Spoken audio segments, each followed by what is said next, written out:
Hey guys, कैसे आप सब? Welcome back to another video. And आज इस वीडियो में हम बात करने वाले तीन ऐसी थियरीज के बारे में जो पॉसिबल हो सकती है एवेंजर्स डूम्सडे में। मतलब उनके बहुत ज्यादा चांसेस है और ये बहुत ज्यादा रूमर्स भी फैल रहे हैं एंड लोग स्पेकुलेशंस लगा रहे हैं, थियरीज लगा रहे हैं। एंड उन सारी थियरीज में से ये तीन ऐसी थियरीज है जो मतलब सबसे ट्रेंडिंग पे है एंड ये हो सकती है क्योंकि रूसो ब्रदर्स ने खुद कहा है कि एंड गेम से कनेक्टेड है डूम्सडे। मतलब अब डूम आया कैसे, वो तो बहुत ज्यादा इंपॉर्टेंट है ना। तो जो सबसे पहली थ्योरी के ऊपर अपन बात करने वाले ना, तो वो है जब ने के एंड गेम में ने के 2012 में जब स्टीव रॉजर्स अपना एंटमैन एंड आयरन मैन ये सब ट्रैवल करते हैं एंड वहां से टेजरेक्ट लेने में नाकामयाब हो जाते हैं। वहां से टेजरेक्ट लेके लोकी तो गायब हो जाता है, बट अब टेजरेक्ट तो नहीं मिला तो कहां से लाएंगे स्टोन? तो वो दोनों एक चांस लेते हैं 04071970 ये डेट ये ईयर पे ना ट्रैवल करते हैं पीछे, क्योंकि उनके आखिरी पिंक पार्टिकल्स बजे थे। एंड वहां पे ट्रैवल करके कैप्टन अमेरिका पिंक पार्टिकल्स उठा लेता है एंड अपना आयरन मैन टेजरेक्ट उठा लेता है। एंड फिर ने क्या, जब वो ने के टेजरेक्ट लेने के बाद उसको उसके फादर मिलते हैं हावर्ड स्टार्क। तो उनसे बातों बातों में ने क्या हावर्ड स्टार्क कहते हैं कि मेरी बीवी प्रेग्नेंट है। एंड टोनी का रिएक्शन अगर तुम गौर करोगे ना, तो वहां पे तो उसकी शक्लें उड़ी हुई थी, मतलब हैरान हो चुका था कि भाई एक सेकेंड। वो एकदम से थोड़ा सरप्राइज होकर सोचने लग गया, क्योंकि अगर तुम्हें नहीं पता होगा टोनी स्टार्क की डेट मई में आती है। वो बंदा मई में पैदा हुआ था और ये जुलाई की बात है, तो अकॉर्डिंग टू दैट उसको पहले ही पैदा हो जाना चाहिए था। तो वो कैसे प्रेग्नेंट है, मतलब हावर्ड स्टार्क की वाइफ कैसे प्रेग्नेंट है?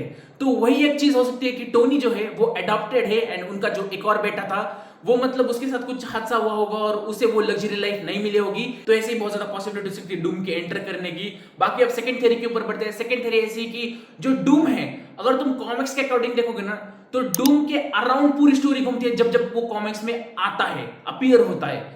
एंड वही वो मतलब इतना मतलब पावरफुल एंटिटी है ना, वो सिर्फ पावर के लिए है। उसका कहना सिर्फ ये है कि मुझे तुम पावर दो, मुझे पूरी सियासत दो, मेरे अंडर सब सुरक्षित रहेंगे, मैं पूरी मतलब वर्ल्ड को कंट्रोल कर सकता हूं।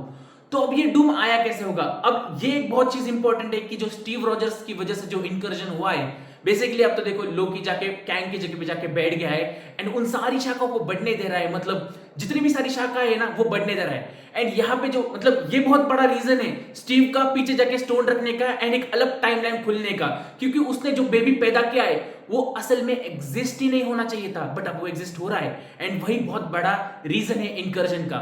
एंड अब जो डूम है वो पहले तो फ्रैंकलिन को उठाएगा, क्योंकि वो एक कॉस्मिक एंटिटी है। फिर जाएगा स्टीव के पास, स्टीव का बच्चा, अब जिसकी वजह से इंकर्जन हुआ है वो कोई छोटा मोटा बेबी तो होगा नहीं भाई, पावरफुल एंटिटी होगा, उसको उठाएगा एंड अपनी मेन टाइमलाइन सैक्रेड टाइमलाइन में आएगा, जहां पे मतलब एक और एंटिटी बची हुई है। यस, थॉर की बेटी, जिसमें ने अपने को टीजर में थॉर ने का फर्स्ट टाइम प्रेयर करते हुए दिख रहा है। क्योंकि जितने भी तुमने इन्फिनिटी वॉर देखोगे, एंड गेम देखोगे, भाई उसने कभी ऐसे प्रे नहीं किया ऑल फादर ओडिन को, क्योंकि वो कह रहा है कि नहीं कि मुझे तुम पावर दो एक आखिरी एनिमी को हराने के लिए, क्योंकि उसे पता है कि भाई डूम कोई ऐसा वैसा कैरेक्टर नहीं है भाई, बहुत पावरफुल है, मतलब टॉप 5 में तो आएगा, कंफर्मली आएगा। तो इसी बात पे वो उसकी बेटी एक कॉस्मिक एंटिटी है, उसको भी मतलब उठाने के लिए आएगा। इसे हम बच्चा चोर भी कह ही सकते हैं। मतलब एक तुम देखोगे कॉमेडी के लिए देखोगे तो असल में देखकर डूम क्या कर रहा है, तीनों बच्चों को किडनैप कर रहा है। और वो जब उसकी बेटी को उठाने आएगा ना, तो भाई सीधी सी बात है, थॉर कोई चुपचाप बैठने वाला आदमी तो है नहीं, वो सीधा बैठ जाएगा। एंड बहुत ज्यादा स्पेकुलेशंस थे कि भाई थॉर वर्सेस डॉक्टर डूम अपने को देखने को मिलने वाला है। एंड मोस्ट प्रोबेबली ये शायद थॉर की आखिरी मूवी हो सकती है। तो वो अपने को फाइट सीक्वेंस देखने को मिल सकता है, जो बहुत लोग स्पेकुलेशंस कर रहे थे, doctor Doom versus Thor. And मेरी एक ऐसी भी थियरी है कि भाई डॉक्टर डूम थॉर से इसलिए भी लड़ सकता है, अब देखो बहुत ज्यादा पॉसिबिलिटी कि डॉक्टर डूम जीत भी सकता है, या ऐसी फाइट हो सकती है जहां पे मतलब लोकी को आना पड़े थॉर को बचाने के लिए, तो ये एक पॉसिबिलिटी भी हो सकती है। एंड उसके अलावा एक और चीज है जिसके बारे में एक थियरी कह सकते हैं कि यार बहुत लोग स्पेकुलेट कर रहे हैं कि तुम अगर एवेंजर्स का लोगो देखोगे ना, जो 2012 में आई थी, तो उसका तुम अगर नहीं जो सर्कल देखोगे ना, वो फुल सर्कल है। अब बहुत लोग कह रहे हैं कि नहीं कि ये जो फुल सर्कल है ना, इसका मतलब ये नहीं कि एवेंजर्स जीत गए। फिर उसके बाद आते हैं अल्ट्रॉन, एज ऑफ अल्ट्रॉन, जिसमें नहीं कि फुल सर्कल है, उसमें भी जीत जाते हैं। इन्फिनिटी वॉर में हाफ सर्कल है, उसमें मतलब एवेंजर्स हार जाते हैं, और एंड गेम में फुल सर्कल है, मतलब जीत जाते हैं। और डूम्सडे में भी फुल सर्कल है, मतलब वहां पे डॉक्टर डूम हार जाएगा और एवेंजर्स जीत जाएंगे। एंड अगेन उसके बाद जो सीक्रेट वॉर्स का एक लोगो आया था, उसमें भी हाफ सर्कल है, मतलब वहां पे एवेंजर्स हार जाएंगे। बट अगर मेरी एक थियरी ये कहती है कि जो फुल सर्कल दी एवेंजर्स में है ना, तो वो है complete story of the Avengers with the enemy Loki. अब आगे आओगे, Ultron, the age of Ultron में अपने को क्या देखने को मिलता है, एवेंजर्स जीत जाते हैं, बहुत अच्छी बात है। एंड उसमें ने क्या वो फुल सर्कल है, मतलब स्टोरी कंप्लीट हो चुकी है। एंड एनिमी कौन था, एक एनिमी था जिसकी स्टोरी कंप्लीट हो गई, अल्ट्रॉन।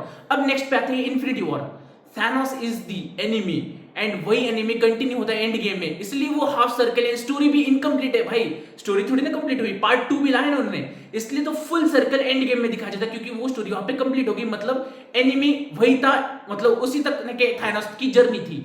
अब आते हैं डूम तक। आईडीजे तो बहुत महंगे कैरेक्टर है एंड उनको ऐसे 3-4 फिल्म्स के लिए लाना, मतलब भाई ऐसा है कि आधे के ऊपर बजट मतलब वही लेके जाते हैं। तो मेरी ऐसी थिंकिंग है कि नहीं क्या डूम्सडे में सिर्फ आरडीजे वही तक ही रोल प्ले करने वाले, सीक्रेट वॉर्स में वो नहीं होंगे क्योंकि अपने को फुल सर्कल दिखाया, मतलब कंप्लीट स्टोरी होगी, प्लस एनिमी भी वही होंगे वहां तक। सीक्रेट वॉर्स में कोई अलग एनिमी हो गया एंड हाफ सर्कल है, मतलब वो 2 पार्ट्स में ला सकते हैं। तो क्या आरडीजे की ये लास्ट मूवी है मार्वल की? क्योंकि भाई जिस तरीके से ये थ्योरी है ना, उसके अकॉर्डिंग तो ये आरडीजे की as a doctor doom doomsday ये फाइनल मूवी होने वाली है। बट यार कहीं ना कहीं मुझे ऐसा भी फील होता है कि सिर्फ एक एक्टर को सिर्फ एक मूवी के लिए तो आप कास्ट नहीं करोगे ना, मतलब इतने बड़े एक्टर को इतना बड़ा रोल मिला है और सिर्फ एक मूवी के लिए, मतलब 1-2 मूवीज तो प्लान किए होंगे ना, इतने सारे मतलब पॉसिबिलिटीज है।